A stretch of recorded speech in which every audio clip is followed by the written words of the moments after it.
বাংলাদেশের শামসুজ্জামান আরাফাত, যিনি নিজেকে শুধু প্রমাণই করেননি বরং গড়েছেন এক অনন্য ইতিহাস।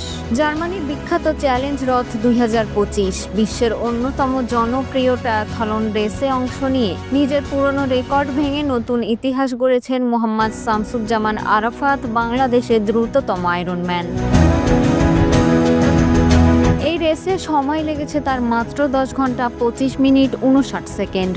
সাঁতার শেষ করেছেন 1 ঘন্টা 11 মিনিটে, সাইক্লিং 5 ঘন্টা 39 মিনিটে আর দৌড় শেষ করেছেন মাত্র 3 ঘন্টা 27 মিনিটে। এর আগের রেকর্ডও ছিল তারই 10 ঘন্টা 31 মিনিট, আর এবার নিজেকেই হারিয়ে দিয়েছেন। এটি কেবল একটি রেস নয়, এটি ছিল বাংলাদেশের আত্মবিশ্বাসের প্রতিচ্ছবি। এই জয়, এই ইতিহাস শুধু একজন মানুষের না, এটা পুরো বাংলাদেশের, যা দেখিয়ে দিয়েছে স্বপ্ন দেখলে অসম্ভব কিছুই নয়। ডেস্ক রিপোর্ট, প্রতিফলন।